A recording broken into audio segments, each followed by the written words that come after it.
नमस्ते स्टूडेंट्स, आप सभी को मेरा प्यार भरा नमस्कार।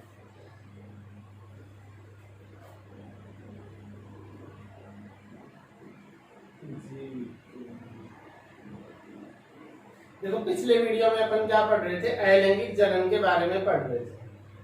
अगर अलैंगिक जनन से संबंधित कोई आपको प्रॉब्लम आ रही हो, आज अपन स्टार्ट करने जा रहे हैं कायिक जनन।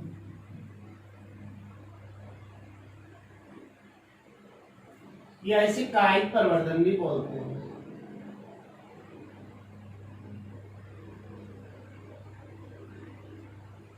कायिक जनन या कायिक प्रवर्धन।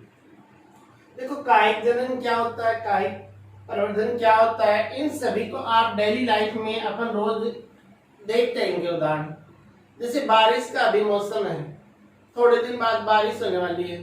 जैसे अपने घरों में भी पेड़ पौधे उगे हुए हैं, जैसे सरसों का पेड़ है, ये कोई सरसों का पेड़ है, ये कोई सरसों का पौधा है। इस सरसों के पौधे में बारिश के दिनों में इस पौधे से कुछ दूर मिट्टी के अंदर ऐसे छोटे छोटे पौधे उगाते हैं। इन पौधों को अपन यहाँ मिट्टी से खुदाई करके इनकी जड़ को यहाँ से कट करके यहाँ से उखाड़ करके किसी अन्य जगह पर आरोपित कर देते हैं। कुछ दिनों बाद अब देखते हैं कि एक नया सरसों का पौधा तैयार हो जाता है। अब ये पौधा किससे बना है? जड़ से बना है, या फिर इसकी कोई टहनी काट के, तने का कोई भाग काट के अपन मिट्टी में चुबो दे तो उससे कोई नया पौधा बन जाए, या फिर किसी पौधे की पत्ती से बन जाए। तो ये सब नए पौधे बन रहे हैं, बीज से तो नहीं बन रहे।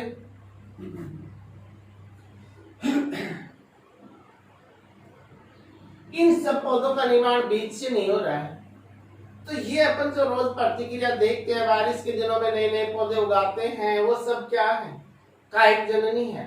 तो इन सब को आप एक परिभाषा के रूप में लिख दो कि जो भी आपने देखा कि आपने जड़ को काट के नया पौधा बनाया, या फिर आपने तने को काट करके नया पौधा बनाया, या फिर आपने कक्षा 6-7 में पढ़ा होगा पत्थर चट्टा। पत्थर चट्टा नाम जरूर सुना होगा। इस पत्थर चट्टा के पौधे में क्या होता है कि पत्ती के द्वारा नया पौधा बनता है। पत्ती के द्वारा नया पौधा बन रहा है, तो इसमें भी क्या हो रहा है? कायिक जनन। तो या तो जड़ के द्वारा नया पौधा बन रहा हो, या फिर तने के द्वारा नया पौधा बन रहा हो, या फिर पत्ती के द्वारा नया पौधा बन रहा हो। इन सब भागों को क्या बोलते हैं? कायिक भाग। इन सब भागों को पौधे के क्या बोलते हैं?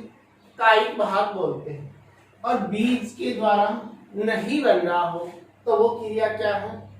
कायिक जनन है। तो कायिक जनन को आप परिभाषा के रूप में लिखोगे तो कैसे लिखोगे कि बीज के अलावा, क्या लिखोगे? बीज के अलावा पौधे के किसी भी कायिक भाग से, कायिक भाग यानी उसका जड़ हो सकता है, उस पौधे का तना हो सकता है, उस पौधे की पत्ती हो सकती है, इनके द्वारा कोई नया पौधा विकसित हो तो वो विधि कौन सी कहलाएगी? कायिक जनन।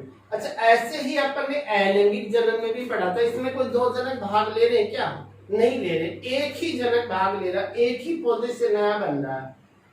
समझ रहे हो मेरी बात? एक ही पौधे से नया बन रहा। अलैंगिक जनन में भी अपन ने क्या पढ़ा था कि एक ही जनक से, एक ही जीव से कोई नया जीव बन जाए। उसमें क्या होता है? नर और मादा का भेद नहीं होता है। इनमें भी कोई नर मादा का भेद है क्या? कि नर है वो मादा है, इनमें युग्मकों का संलयन हो रहा है, फिर नया कोई युग्मज बन रहा है, ऐसी कोई प्रतिक्रिया हो रही है क्या? नहीं हो रही। तो अपन क्या बोल सकते हैं कि कायिक जनन होता है वो भी एक प्रकार का क्या होता है? अलैंगिक जनन ही होता है। तो कायिक जनन होता है वो एक प्रकार का क्या होता है? अलैंगिक जनन ही होता है। तो ये बात आप लिख सकते हो कि कायिक जनन, कायिक जनन एक अलैंगिक जनन ही है।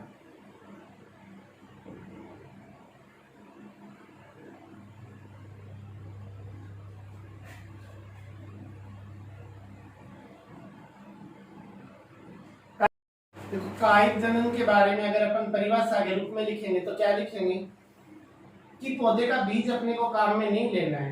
क्या काम में लेना है? पौधे का कायिक भाग काम में लेना है।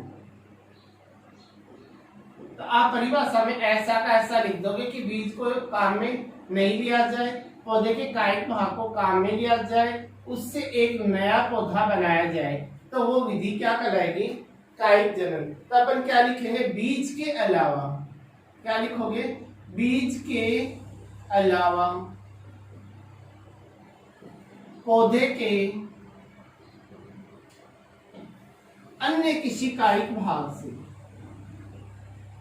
अन्य किसी कायिक भाग से। अब कायिक भाग की बात करें तो कायिक भाग कौन सा होगा? बीज के अलावा, जैसे आप जड़ लिख सकते हो, तना बोल सकते हो, पत्ती बोल सकते हो, ये सब क्या है? इनके कायिक भाग है। जैसे जड़ है, तना है, पत्ती है, कायिक भाग से नया पौधा बनने की प्रक्रिया ही कायिक जनन कहलाती है। कायिक जनन कहलाती है।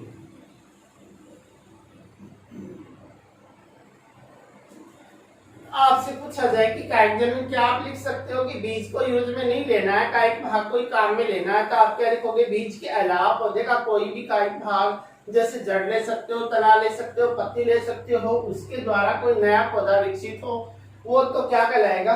कायिक जनन कहलाएगा। जैसे अपन एग्जाम्पल उदाहरण के रूप में बात करें तो आप उदाहरण के रूप में दे सकते हो, जैसे आप आलू का उदाहरण ले सकते हो कि आलू में भी आपने एक आलू, जैसे सब्जी वगैरह बनाते हो, आप घर में आलू लेके आए, देखो आपने आलू देखा होगा।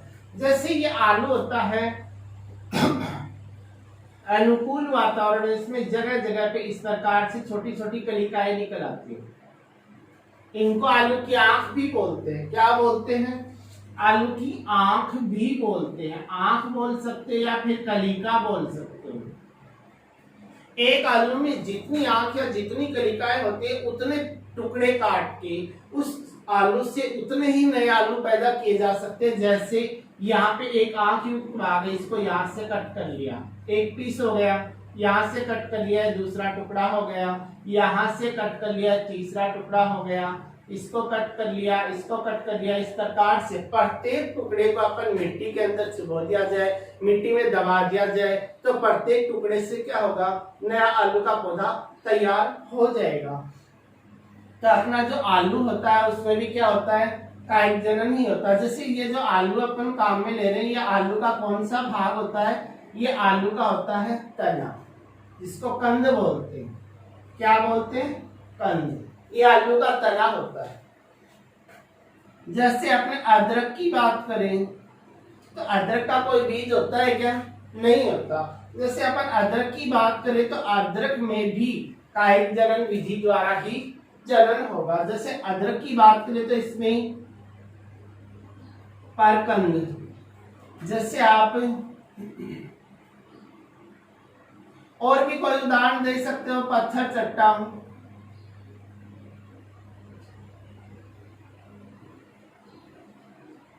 आप पत्थर चट्टा की बात कर सकते हो कि पत्थर चट्टा में जनन कौन किसके द्वारा होगा? पत्ती के द्वारा होता है। तो इन सब भागों में बीज काम में नहीं ले रहे हो, तो इन सब में क्या होगा? कायिक विधि के द्वारा ही जनन होता है। तो आप कायिक जनन की परिभाषा अच्छे से समझ गए होंगे कि कायिक जनन क्या है? एक अलैंगिक जनन का ही एक भाग होता है। इसमें भी एक ही जनक भाग लेता है, नर मादा का भेद नहीं पाया जाता है। कायिक जनन अलैंगिक जनन ही है। इस जनन में क्या होता है कि बीज के अलावा पौधे का कोई भी कायिक भाग वृद्धि करके एक नया पौधा तैयार कर ले, तो वो क्या है? कायिक जनन ही है। उदाहरण की बात करें तो आप आलू का उदाहरण दे सकते हो, अदरक का उदाहरण दे सकते हो, अरबी का उदाहरण दे सकते हो, स्ट्रॉबेरी दे सकते हो, आप लहसुन का उदाहरण दे सकते हो, आप पत्थर चट्टा का उदाहरण दे सकते हो, आप सरसों का शीशम का उदाहरण दे सकते हो, आप नीम का उदाहरण दे सकते हो। आप रोज की जिंदगी में अपने डेली लाइफ में जो भी पौधे आप जैसे बारिश का मौसम होता है या सर्दी का मौसम होता है, आप बिना बीज के कौन सा पौधा उगा सकते हो, उन सबका उदाहरण आप इसमें लिख सकते हो। आपको उदाहरण रटने की कोई आवश्यकता नहीं होती है। तो देखो जैसा जैसा आप समझ रहे हो आप ये मत देखा करो कि हमने समझ लिया अब लिखेंगे कैसे, कि आप अपनी भाषा में जैसा है वैसा का वैसा लिख दो। अब देखो अपन आगे की बात करते हैं। जैसे आपसे क्वेश्चन पूछ लिया जाए, देखो जैसे ही ये टॉपिक पूरे होते हैं इनसे संबंधित जैसे जैसे क्वेश्चन बनते जाते हैं मैं बार बार आपको अभ्यास कराता जाऊंगा। जैसे ही चैप्टर कंप्लीट होगा उसके बाद भी एक वीडियो में अपन क्वेश्चनों का अभ्यास करेंगे कि बोर्ड एग्जाम में कैसे क्वेश्चन आते हैं, अपने को कैसे इनका आंसर देना होता है, ताकि एग्जामिनर से हम पूरे के पूरे मार्क्स हासिल कर सकें। देखो ये मेरा वादा था आपसे कि मैंने जितना भी आपको पढ़ा दिया जाएगा उसको आप अच्छे से समझ लेना। फिर अगर बोर्ड एग्जाम में आपका 1 मार्क्स भी कटता है तो उसकी जिम्मेदारी हमारी होगी कि हम आपको 1 नंबर भी नहीं जाने देंगे आपका। देखो आपसे क्वेश्चन पूछ लिया जाता है कि आलू में जनन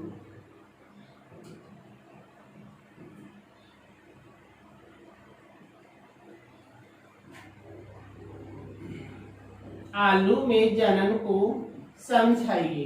अब आपके एग्जाम में क्वेश्चन आ गया कि आलू में जनन को समझाइए। अब वहां पे आप सर पकड़ के खुजलाने लगते हो कि हमारे वाले ने तो आलू के बारे में बताया नहीं, हमारे सर ने तो समझाया नहीं, हमें लर्निंग नहीं करवाया, याद नहीं करवाया। तो आप देखो फालतू के क्वेश्चन उठा रहे हो माइंड में कि आलू के बारे में आप सब जानते हो, घर में आलू की सब्जी सब बनाते हैं। लगभग लोगों के घरों में तो सर्दी का जो मौसम आता है तो क्यारी वगैरह बना के, गड्ढे वगैरह बना के वहां पे आलू चुबाया भी जाता है। तो देखो आलू में जनन कैसे होता है। पहले तो अपन आलू का ही उदाहरण ले ले कि ये आपका आलू है, ये क्या है आलू। अच्छा आलू का जो ये भाग है इस पे जगह जगह पे छोटे छोटे क्या होते हैं, गड्ढे होते हैं। क्या होते हैं, छोटे छोटे गड्ढे के समान संरचनाएं होती हैं। अब ये आलू का जो पार्ट है इस पे जैसे ही इसके अनुकूल वातावरण आता है, वातावरण कैसा हो, इसके अनुकूल हो। अच्छा आलू को कैसा वातावरण अनुकूल कैसा चाहिए कि तापमान हल्का सा क्या होना चाहिए, कम होना चाहिए, वातावरण में क्या होनी चाहिए, नमी होनी चाहिए। तो इन गड्ढों से छोटी छोटी इस प्रकार से कलिकाएं निकल आती हैं। इन गड्ढों से क्या निकल आएंगी, छोटी छोटी कलिकाएं निकल आएंगी। इन कलिकाओं को क्या कहते हैं, आलू की आंख बोल सकते हो। क्या बोल सकते हो, आंख या फिर कलिका बोल सकते हो। अच्छा इस एक आंख युक्त भाग या कलिका युक्त भाग को एक टुकड़े के रूप में काट लिया, यहाँ से इसको चाकू से अच्छे से कट कर लिया, इसको कट कर लिया, इसको कट कर लिया, इस प्रकार से अच्छा छोटे छोटे टुकड़े कर लिए अपन ने। प्रत्येक टुकड़े को अपन मिट्टी के अंदर क्या चुबोते जाएंगे, तो जिस भाग में आंख होगी उससे नया पौधा तैयार हो जाएगा। उस पौधे में मिट्टी के अंदर क्या लगेंगे, आलू शुरू हो जाएंगे, लग जाएंगे। अच्छा इस प्रकार इसमें जनन होता है। तो इसमें आपने कोई बीज काम में लिया है क्या, नहीं लिया ना। तो इसका मतलब बीज जहाँ पे काम में नहीं लिया जा रहा है वहां पे क्या होगा, कायिक जनन होगा। तो आप लिख सकते हो कि आलू में जनन कायिक जनन विधि द्वारा होता है।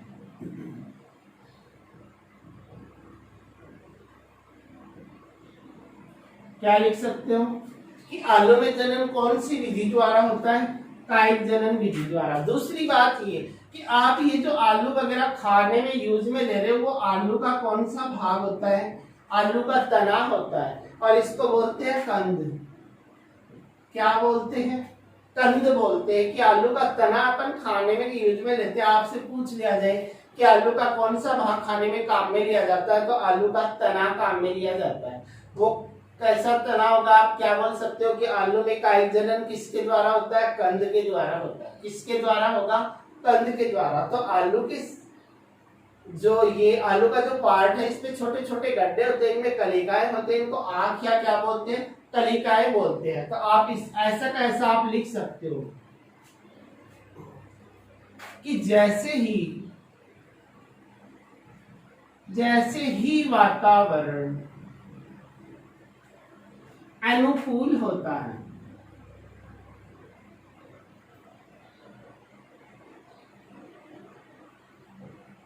जैसे ही वातावरण अनुकूल होता है तो आलू के कंद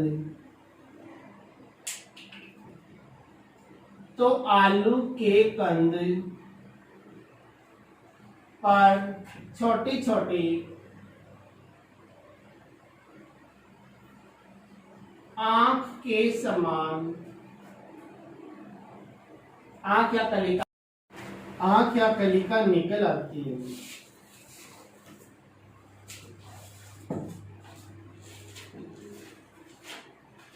आंख या कलिका निकल आती है जिससे नए पौधे का निर्माण होता है।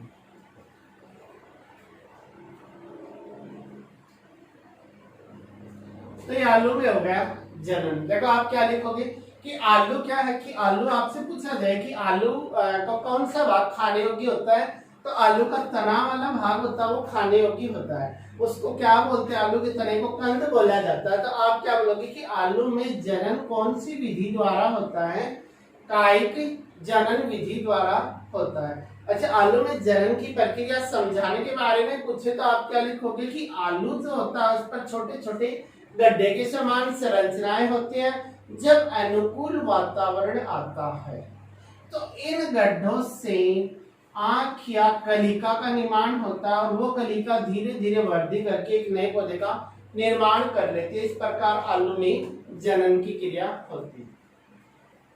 अब देखो एक उदाहरण और दिया था अपन ने कि पत्थर चट्टा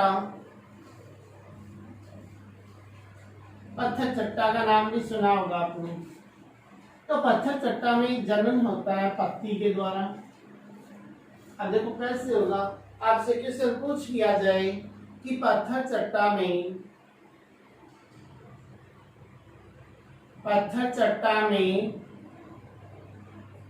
जनन को समझाइए।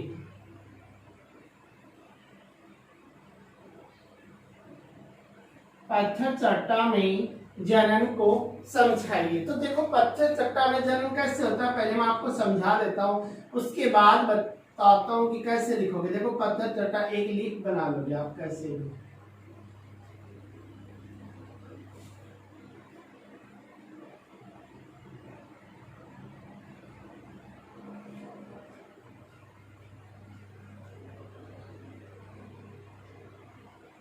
ये आपकी पत्थर चट्टा की हो गई लीफ।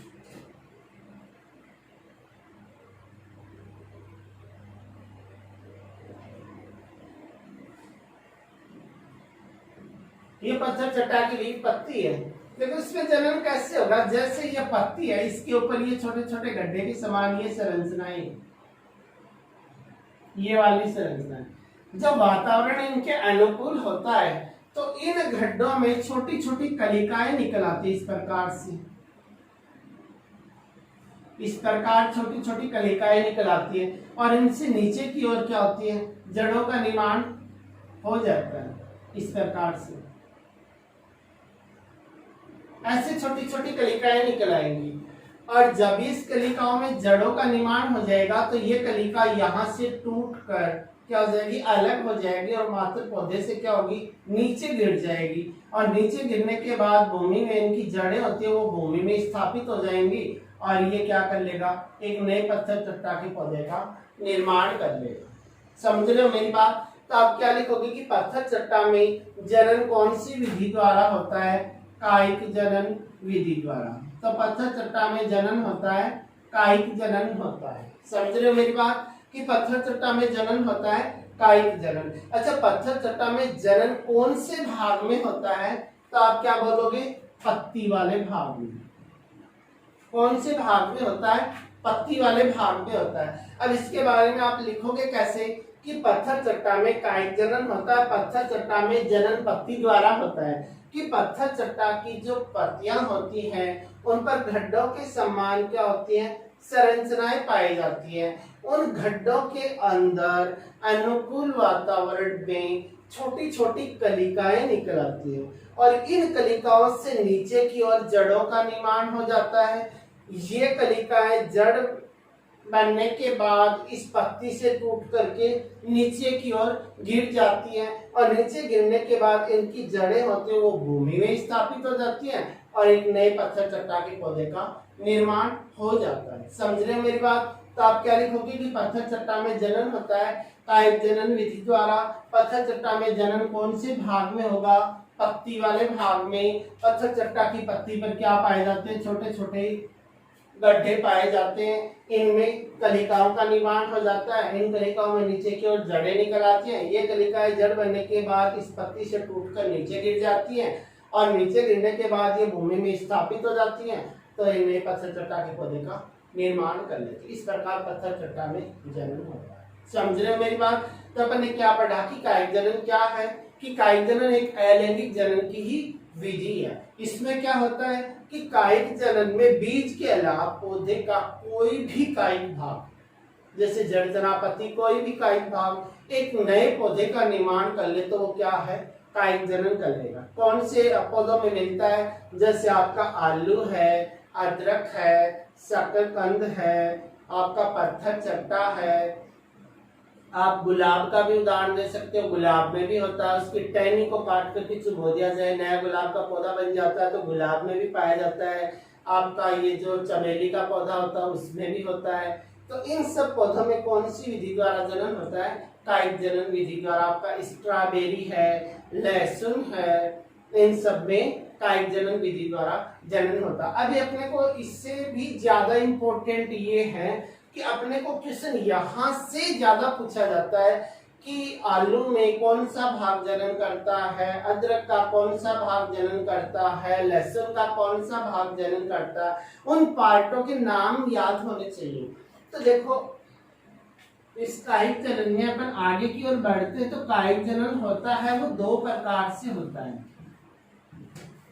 कायिक जनन कितने प्रकार से होता है? कायिक जनन होता है दो प्रकार से। एक तो होता है प्राकृतिक कायिक जनन, प्राकृतिक कायिक जनन। एक होता है आपका कृत्रिम कायिक जनन।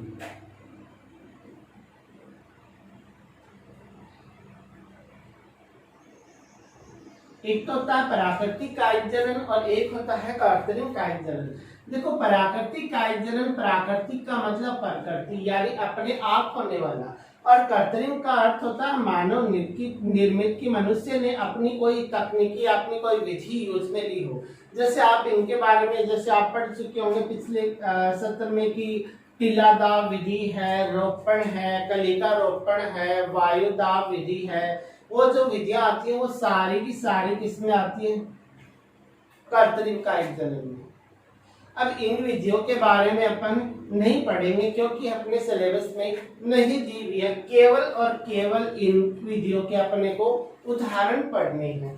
तो देखो प्राकृतिक कायिक जनन होता है तो प्राकृतिक रूप से भी कायिक जनन होता है पौधों में, तो वो पौधे के अलग अलग भागों द्वारा होता है। तो अपने को ये याद होना चाहिए कि कौन से पौधे का तो तना यूज में आएगा, कौन से पौधे की जड़ काम में ली जाएगी, कौन से पौधे की पत्तियां काम में ली जाएगी।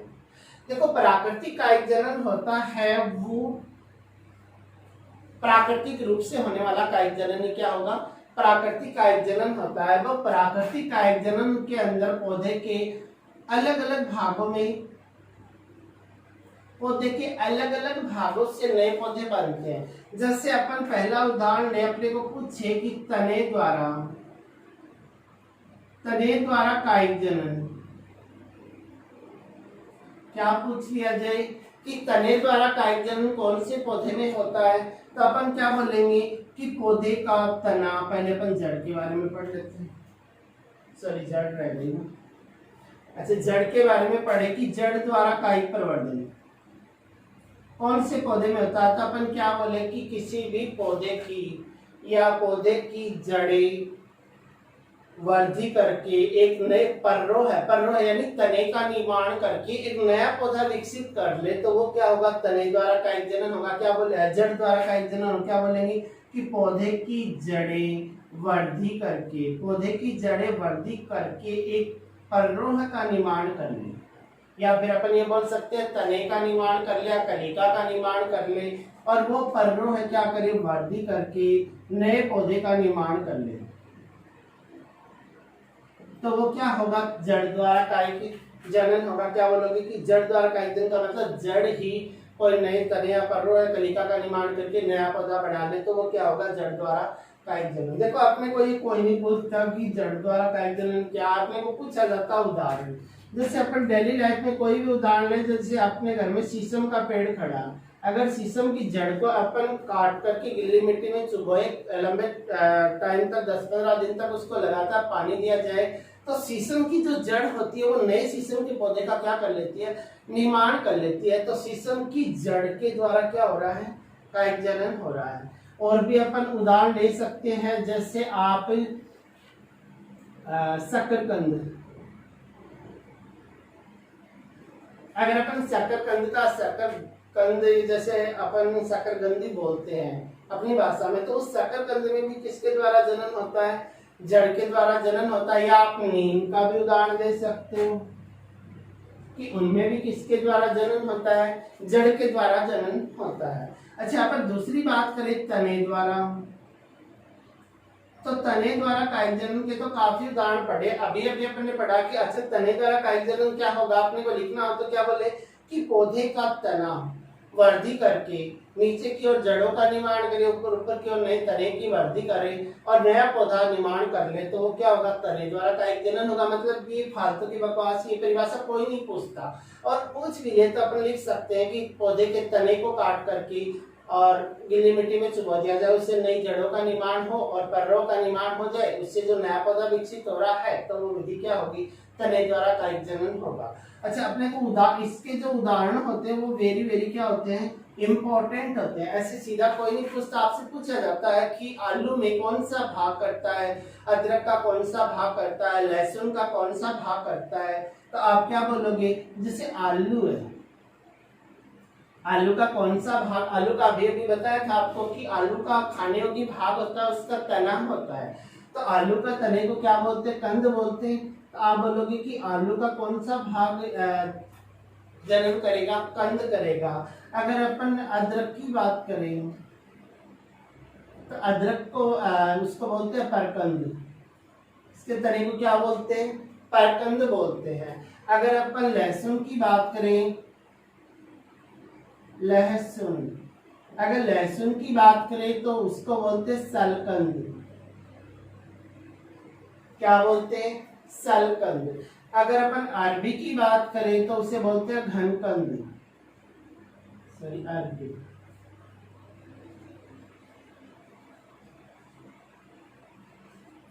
घनकंद। अगर अपन स्ट्रॉबेरी की बात करें तो उससे बोलते हैं भुस्तारी, क्या बोलते हैं, भुस्तारी। अगर अपन घास की बात करें कि घास में भी होता है तो अपन बोल सकते हैं, इसे बोलते हैं ऊपरी भुस्तारी। और एक आपने देखा होगा पुदीना, घरों में लगाते हैं ना पुदीना, तो उसको बोलते हैं अंतः भुस्तारी, क्या बोलते हो, अंतः भुस्तारी।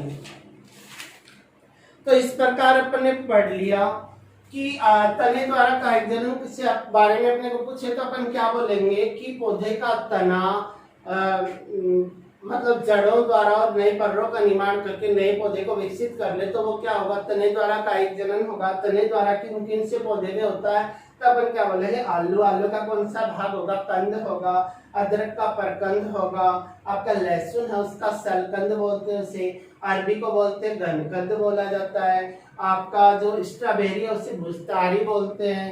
घास को बोलते हैं ऊपरी भुस्तारी। पुदीना जो होता है उसको बोलते हैं अंतःभूस्थाली। इनके जो उदाहरण होते हैं वो ज्यादा इंपॉर्टेंट होते हैं, इनके नाम ही पूछे जाते हैं। अब एक लास्ट पार्ट बच गया इसका, क्या? पत्ती द्वारा।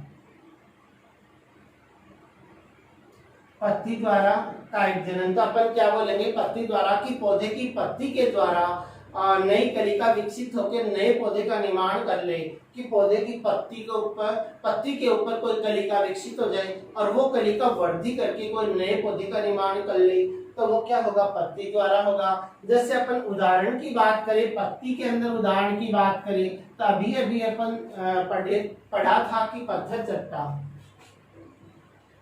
पत्थर चट्टा, तो ये पत्थर चट्टा होता है, उसकी पत्ती में क्या होता है? कायिक जनन की प्रक्रिया होती है कि उसमें पत्ती द्वारा ही होता है। एक होता है बिगोनिया। बिगोनिया ये भी एक पौधा ही होता है, इसके अंदर भी क्या होता है? पत्ती द्वारा कायिक जनन होता है। तो ये अपना कायिक जनन की विधि पढ़ी अपन ने। इसमें भी कृत्रिम कायिक जनन की जो विधियां वो अपन नहीं पढ़ेंगे, क्योंकि अपने सिलेबस में वो नहीं है। जहां तक आपका सिलेबस है पॉइंट टू पॉइंट पूरा आपको कवर कराया जाएगा, उससे बाहर क्वेश्चन आने की मतलब 0.1% भी आपकी गुंजाइश नहीं रहेगी। तो अपन ने क्या पढ़ लिया कि कायिक जनन कितने टाइप का होता है? 2 टाइप का होता है, एक प्राकृतिक और एक कृत्रिम। प्राकृतिक रूप से हो रहा है तो वो प्राकृतिक, और मनुष्य द्वारा किया जा रहा है तो वो कृत्रिम। प्राकृतिक कायिक जनन के अंतर्गत पौधे के कौन कौन से भाग आते हैं? तो इन भागों को अपन कायिक भाग बोलते हैं। तो अपन क्या बोलेंगे कि पौधे के कायिक भाग कौन से? जड़ के द्वारा कौन से पौधों में होता है? जैसे शीशम है, नीम है, आपका जो शकरकंद है, इनमें जो जनन होता है वो जड़ द्वारा होता है। तने की बात कर ले तो आपका आलू है, अदरक है, अरबी है, स्ट्रॉबेरी है, पुदीना है, घास है, आपकी चमेली है, और भी उदाहरण दे सकते हो। तो इन पौधों में क्या होता है? तने द्वारा होता है। अगर पत्ती की बात करें तो पत्थर चट्टा और बिगोनिया है, इनमें पत्तियों द्वारा होता है।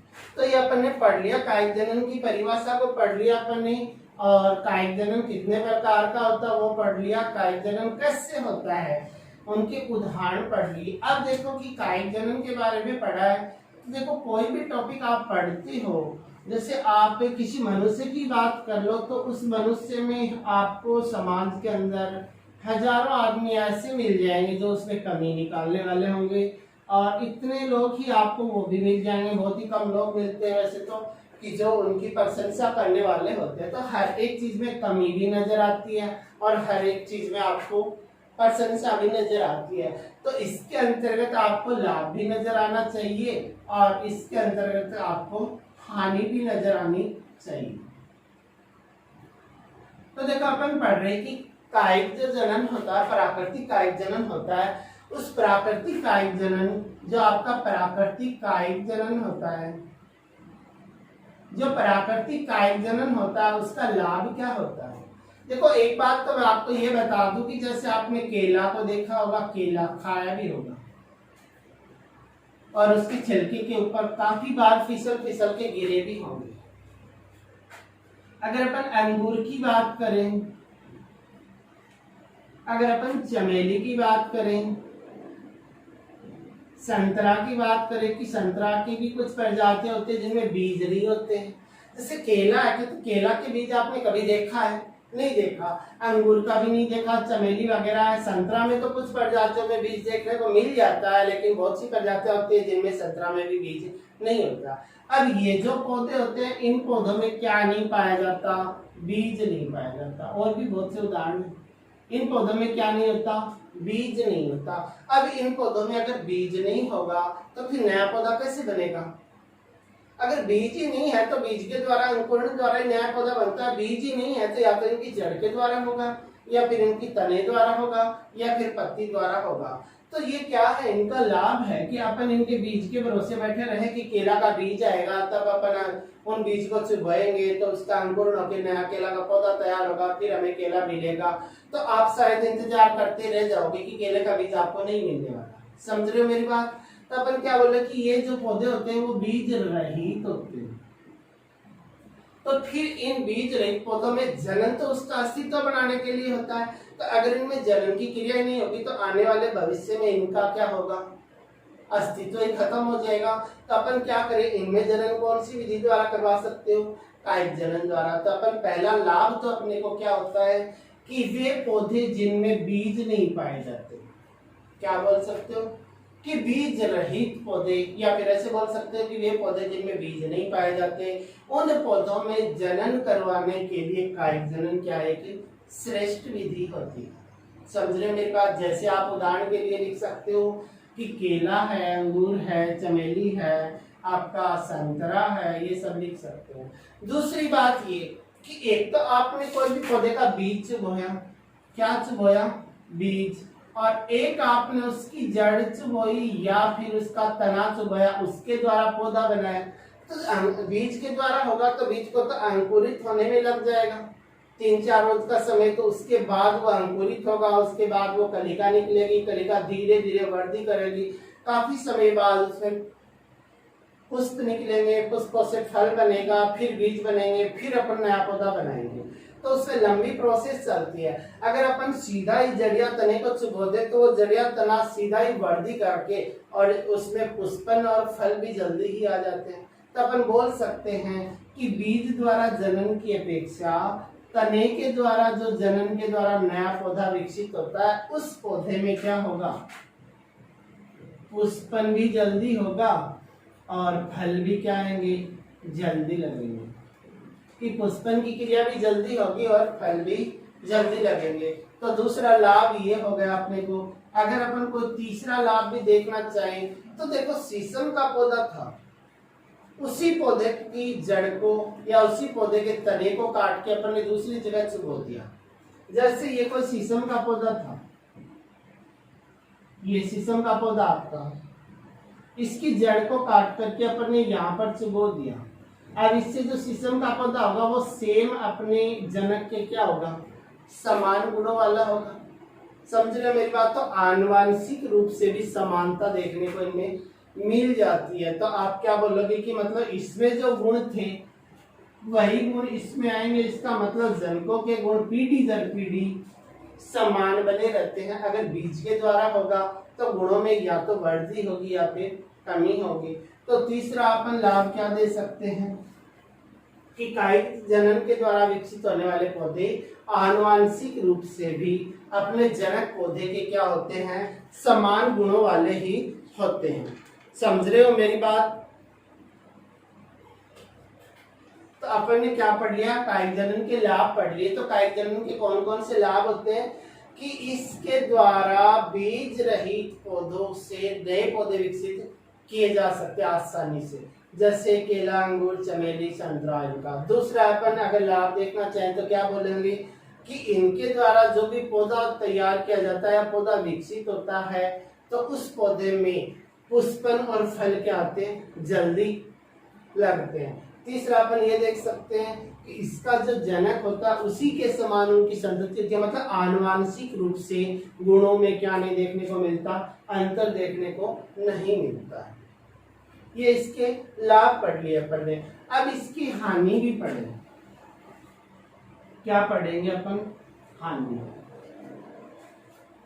अब अगर कभी निकाले कि कायिक जनन करवा रहे हो, फिर ये बोले कि भाई साहब कायिक जनन के इतने सारे लाभ है तो फिर बीज तैयारी क्यों करते हो? तो इसमें क्या रहेगी थी, कुछ कमियां भी हैं। तो उन कमियों को अगर अपन देखना चाहें तो देखो, कायिक जनन के द्वारा मान लो सरसों का पौधा है अपने यहाँ पर अच्छी वृद्धि कर रहा है, नीम का पौधा अच्छी वृद्धि कर रहा है, या फिर पत्थर चट्टा है, ये जो आपके आलू वगैरह, अदरक वगैरह, उनकी वृद्धि मान लो अपने इलाके में अच्छी वृद्धि हो रही है, उसी को ले जाकर के किसी दूसरे ऐसे इलाके में चुबो दिया जाए। जैसे आलू वगैरह के लिए टेम्परेचर थोड़ा सा कम चाहिए, अनुकूल वातावरण होना चाहिए, उसी आलू को ऐसे क्षेत्र में चुबो दिया जाए जहाँ पे टेम्परेचर काफी ऊपर रहता है, 40-45 डिग्री रहता है, तो वो आलू क्या वृद्धि कर पाएगा? नहीं कर पाएगा। इसका मतलब है कि ये जो पौधे होते हैं ये वातावरण के प्रति अनुकूलता क्या रखते हैं? कम रखते हैं। तो अपन इसकी हानि क्या बता सकते हैं कि जो कायिक जनन के द्वारा जो पौधे तैयार किए जाते हैं उनमें वातावरण के प्रति, या वातावरण के प्रति बोल सकते हो या प्राकृतिक बोल सकते हो, प्राकृतिक रूप से अनुकूलन कम देखने को मिलता है। क्या मिलता है? कम देखने को मिलता है। समझ रहे हो मेरी बात कि इन पौधों में अनुकूलन कम देखने को मिलता है वातावरण के प्रति। अगर दूसरी बात करें तो मान लो कि कोई भी एक पौधा था, जैसे आलू का ही एक पौधा था, उस पौधे में कीड़े लग गए, रोग लग गया कि उसकी रोग प्रतिरोधक क्षमता क्या है, बहुत ही कम है। उसी पौधे के आलू से अपन ने दूसरी साल उसी पौधे के आलू को चुभो के विकसित कर दिया, तो जो उसके जनक में जो रोग था वो रोग उस पौधे में भी आएगा। तो इसका मतलब क्या है कि अपन ये लिख सकते हैं कि कायिक जनन के द्वारा जो तैयार होने वाले पौधे हैं उनमें जनकों के जो रोग हैं वो उनकी संततियों में भी आने की संभावना रहती है। तो अपन क्या लिख सकते हैं कि जनकों के रोग संततियों में भी आने की संभावना रहती है। क्या बोल सकते हैं कि जनकों के अंदर जो रोग थे वो संततियों में आने की भी क्या रहती है, संभावना रहती है। अगर अपन नेक्स्ट कमी निकालना चाहे तो आप ये भी बोल सकते हो कि जैसे ही मान लो आलू का पौधा था, उसी के मतलब तने से अपन ने कोई दूसरा आलू का पौधा तैयार किया। अब ये जो आलू का मान लो ये कोई आलू का पौधा है, ये आलू का एक पौधा है, इसके आलू को निकाल करके अपन ने क्या किया, दूसरी जगह पे चुभो के कोई दूसरा पौधा तैयार कर लिया। अब इस पौधे के अंदर जो वांछित गुण थे, क्या थे, जो वांछित गुण थे वही गुण इस पौधे में आएंगे कि इनके गुणों में अपन क्या नहीं कर सकते, सुधार नहीं कर सकते। जो अवांछित, इसके जो अवांछित का मतलब है कि निम्न गुण वाले लक्षण, कि अवांछित जो गुण है वो वैसे के वैसे ही जनक में चले जाते हैं। तो आप ये बोल सकते हो कि अवांछित गुणों में सुधार नहीं किया जा सकता।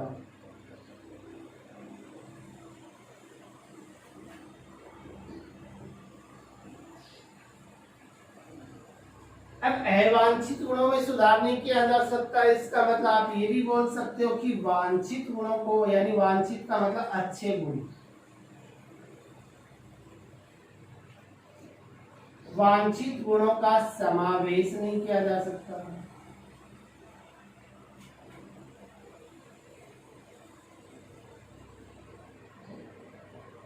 समझ रहे हो मेरी बात? तो ये अपन ने पढ़ ली कायिक जनन की लाभ और हानि। इसके साथ आपका एक कायिक जनन होता है कंप्लीट। मैं एक बार पुनः इनको रिपीट कर देता हूँ कि कायिक जनन के लाभ क्या होते हैं। पहला लाभ तो ये है कि वे पौधे जिनमें क्या नहीं बनते, बीज बनते ही नहीं है, उन पौधों में जनन कौन सी विधि द्वारा करवाया जा सकता है, कायिक जनन विधि के द्वारा। जैसे अंगूर है, केला है, चमेली है, गुलाब है, कोई भी उदाहरण दे सकते हो। दूसरी बात ये कि इन पौधे के जो कायिक जनन के द्वारा जो भी पौधे तैयार होते हैं उन पौधों में जड़ें, तना, पुष्प, फल, ये सब क्या होते हैं, जल्दी ही निकल आते हैं। तो इन पौधों में पुष्पन और फल भी क्या होते हैं, जल्दी आते हैं। तीसरी आप ये भी बोल सकते हो कि जैसा उनका जनक होता है वैसा ही उनकी क्या होती है, संतान होती है। मतलब जनकों की जो आनुवांशिक लक्षण है वो संतानों में वैसे के वैसे ही बने रहते कि आनुवांशिक लक्षणों में भिन्नता देखने को नहीं मिलती है। ये इसका क्या है, लाभ है। दूसरी अपन पढ़े इसकी हानि। क्या हानि ये है कि इनके द्वारा जो भी पौधे तैयार होते हैं उन पौधों में अनुकूलन का गुण क्या होता है, कम होता है, इसलिए हर क्षेत्र के प्रति अपने आप को अनुकूलित नहीं कर पाते हैं। दूसरी बात अपन देखें कि इनमें दूसरी हानि क्या है कि जनक, ये मान लो जनक पौधा, इसको कोई रोग है तो वो इसके संतति पौधे में भी आने की क्या रहेगी, पूरी संभावना रहेगी कि जनक के रोग संतति में भी चले जाते हैं। तीसरी हानि क्या होती है कि अगर कोई निम्न गुण है, निम्न गुण यानी अवांछित गुण अगर पौधे के अंदर है तो उनको अपन क्या नहीं कर सकते, हटा नहीं सकते। वो अवांछित गुण वैसा का वैसा ही संतति में जाएगा। अगर चौथा अपन हानि बात करें तो वांछित यानी अच्छे गुणों को अपन उसमें ऐड नहीं कर सकते हैं। तो ये आपका कायिक जनन हुआ कंप्लीट। तो कायिक जनन एक प्रकार से कैसा जनन था, अलैंगिक जनन ही था, जो पौधों में देखने को मिलता है।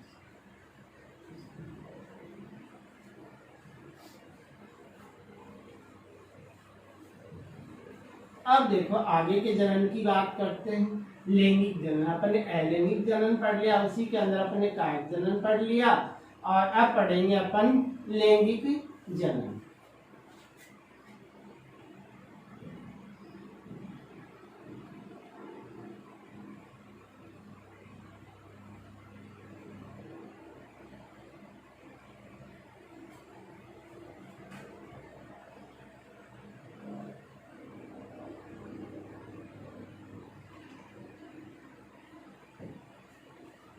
लैंगिक जनन या सेक्सुअल रिप्रोडक्शन।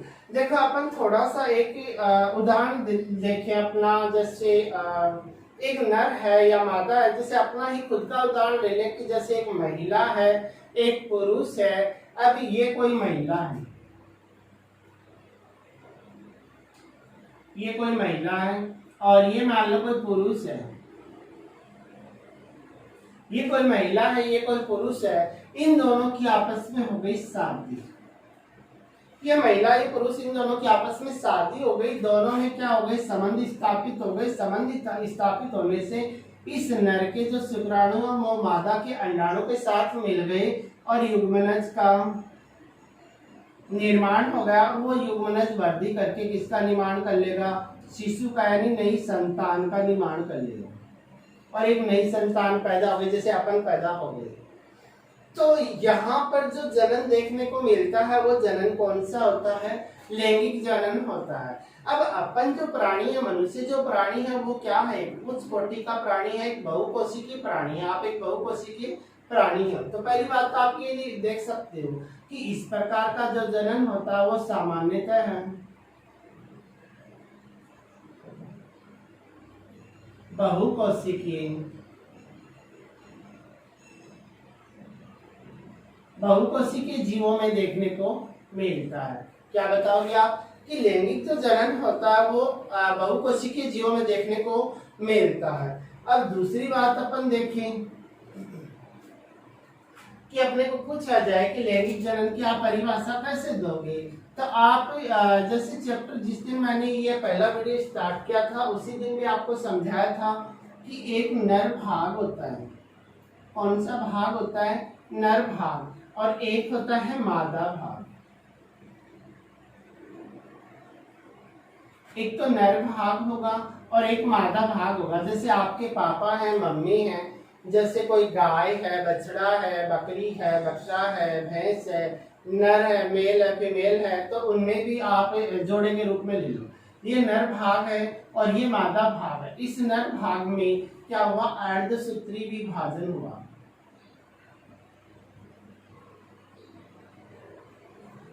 तो ये क्या था, द्विगुणित था। द्विगुणित यानी टू एंड डिप्लॉइड, और ये भी क्या था, द्विगुणित है। जैसे अर्धसूत्री विभाजन होगा, अर्धसूत्री विभाजन के दौरान इनकी संख्या क्या हो जाती है, आधी हो जाती है। तो नर है तो इससे भी क्या होगा, युग्मक। इनमें युग्मक जनन हुआ और इसमें भी युग्मक जनन हुआ। तो नर के द्वारा तो नर युग्मक का निर्माण हो जाए और मादा के द्वारा मादा युग्मक का निर्माण हो जाए।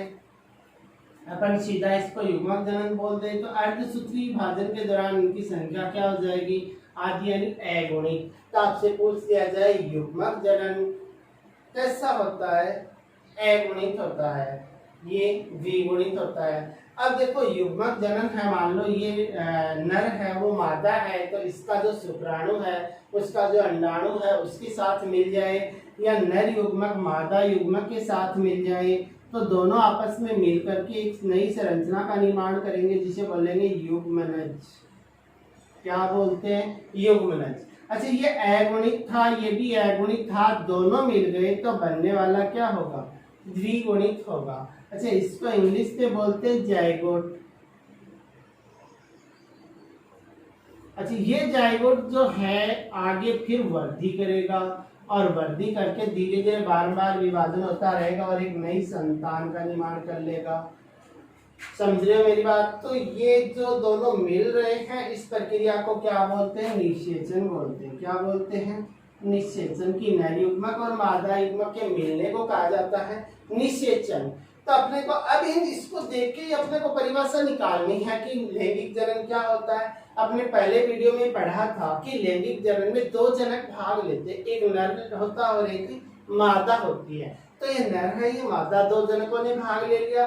दोनों जनकों के युग्मकों का क्या हुआ, मिलन हुआ। दोनों जनकों के युग्मकों का क्या हुआ, मिलन हुआ। दोनों के युग्मकों का मिलन होने से एक नई संरचना का निर्माण हुआ, जिसे क्या कहोगे, युग्मनज कहोगे।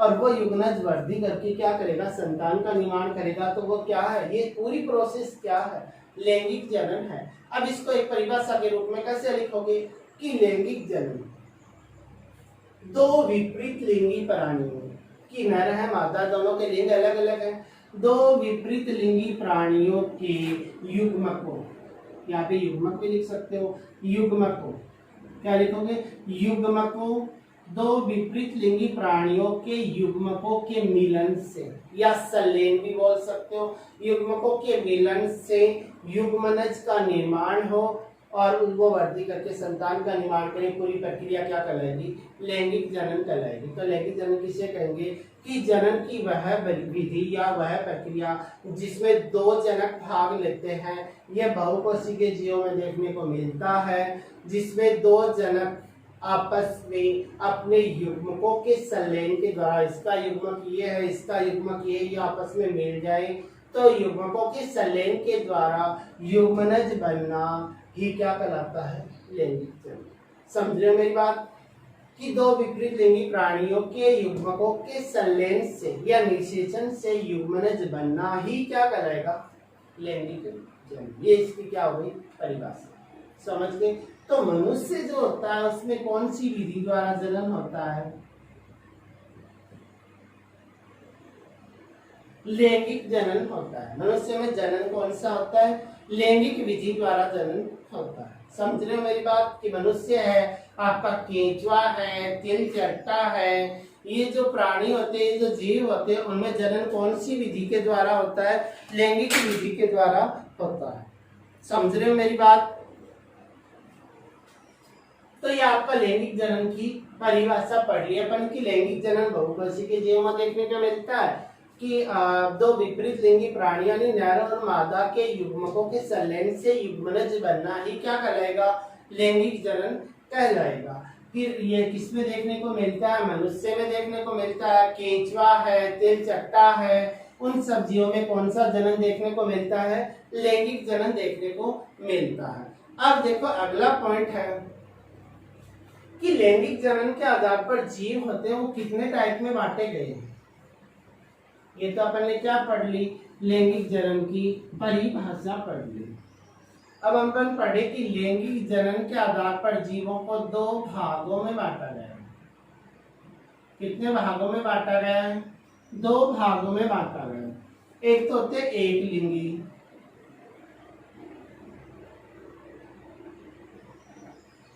और एक होते हैं द्विलिंगी। एक तो एक लिंगी जीव होते हैं या एक लिंगाश्रयी भी बोल सकते हैं, एक द्विलिंगी जीव होते हैं या इन्हें उभयलिंगी भी बोलते हैं। क्या बोलते हो, उभयलिंगी। समझ रहे हो मेरी बात कि एक लिंगी होता है और एक द्विलिंगी, या फिर आप इसको उभयलिंगी भी बोल सकते हो। एक लिंगी का मतलब, एक का मतलब होता है एक और लिंग का मतलब होता है लिंग। कि एक जीव के अंदर अगर एक ही लिंग उपस्थित है तो वो जीव क्या कहलाएगा, एक लिंगी या एक लिंगाश्रयी। समझ रहे हो। जैसे अपन मनुष्य की बात करें कि मनुष्य कैसा प्राणी है, एक लिंगी है, नर अलग है, मादा अलग है। समझ रहे हो। जैसे आप गाय की बात करें तो गाय अलग है, बछड़ा अलग है। समझ रहे हो मेरी बात। तो वो जीव कौन से होते हैं, एक लिंगी जीव होते हैं। तो एक लिंगी जीव कौन से, लैंगिक जनन के आधार पर आपसे पूछ लिया जाए जीव कितने भागों में बांटा गया, दो भागों में। कौन सा, एक लिंगी या एक लिंगाश्रयी, द्विलिंगी या द्विलिंगाश्रयी या उभयलिंगी। एक लिंगी कौन से होते हैं, वे जीव जिनमें एक ही लिंग, क्या बोलोगी कि वे जीव जिनमें एक ही लिंग उपस्थित हो, एक लिंगी जीव होते हैं। जैसे मनुष्य है, गाय है, आप कोई भी उदाहरण इसका दे सकते हो, जैसे आप घर के आसपास जानवरों को देखते ही हो, उनमें आप कोई उदाहरण दे सकते हो। अगर अपन द्विलिंगी की बात करें तो द्वि का अर्थ क्या होता है? दो होता है। लिंग का अर्थ, लिंगी का अर्थ लिंग होगा, और जीव आपका जीव होगा ये कि दो लिंग जीव कि वे जीव जिनमें नर जनन अंग और मादा जनन अंग दोनों एक ही जीव में हो। क्या बोलोगे? कि वे जीव जिनमें नर व मादा दोनों अंग एक ही जीव में हो, तो वो जीव क्या कहलाएगा? द्विलिंगी जीव कहलाएगा। तो आप द्विलिंगा सरे भी बोल सकते हो। तो क्या बोलोगे? कि वे जीव जिनमें नर और मादा जनन अंग दोनों एक ही जीव में उपस्थित होते हैं, तो वो होता द्विलिंगी जीव होता है। जैसे आपने पढ़ा होगा कि केंचुआ, आपका जो केंचुआ होता है उस एक ही जीव के अंदर नर भाग भी होता है, मादा भाग भी होता है, दोनों अलग अलग खंड में होते हैं। समझ रहे हो मेरी बात? तो नर और मादा दोनों एक ही केंचुए के अंदर होते हैं, तो वो क्या है? एक लिंगा श्रेय है। अगर अपन और भी बात करें, जैसे जोंक है, जैसे स्पंज है, तो ये ऐसे जीव होते हैं जो क्या होंगे? द्विलिंगी होते हैं कि इनमें नर जनन अंग और मादा जनन अंग दोनों एक ही जीव में होते हैं, तो ये क्या है? द्विलिंगी है। अगर अपन पौधों की भी बात करें तो जैसे सरसों है, धतूरा है, ये भी द्विलिंगी होते हैं कि नर भाग पुंकेसर और स्त्री भाग स्त्री केसर। जैसे अपन अगले चैप्टर में फूल का डायग्राम पढ़ेंगे ना, फ्लावर का चित्र पढ़ेंगे, तो उसमें अपन देखेंगे कि नर जनन अंग है, ये इसका मादा जनन अंग है।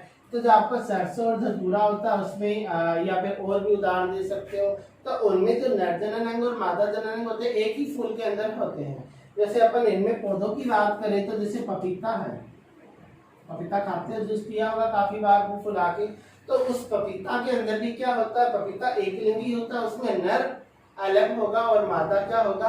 अलग होगा। तो ये अपन ने क्या पढ़ लिया? लैंगिक जनन के आधार पर जीवों के प्रकार। समझ रहे हो मेरी बात? तो अपन ने लैंगिक जनन की परिभाषा पढ़ ली। सबसे पहले अपन ने कायिक जनन पढ़ा, कायिक जनन की विधियां पढ़ी। कायिक जनन दो प्रकार का होता है। कायिक जनन पौधे के कौन से भाग में होता है? जड़ के बारे में पढ़ा, तने के बारे में पढ़ा, पत्ती के बारे में पढ़ा। कायिक जनन के लाभ पढ़ लिए, कायिक जनन की हानियां पढ़ ली। उसके बाद में अपन ने लैंगिक जनन के बारे में पढ़ लिया कि कौन से जीवों में पाया जाता है? बहुकोषी के जीवों में पाया जाता है। नर और मादा युग्मकों का क्या होगा? मिलन हो जाए, युग्मनज बन के नई संतति बन जाए, वो लैंगिक जनन होगा। लैंगिक जनन के आधार पर जीव कितने प्रकार के होते हैं? दो, एक लिंगी और द्विलिंगी। अगर एक जीव के अंदर एक ही लिंग उपस्थित है, नर हो या मादा हो, तो एक लिंगी होगा। अगर नर और मादा दोनों एक ही जीव के अंदर हैं, तो वो क्या होगा? द्विलिंगी प्राणी होगा।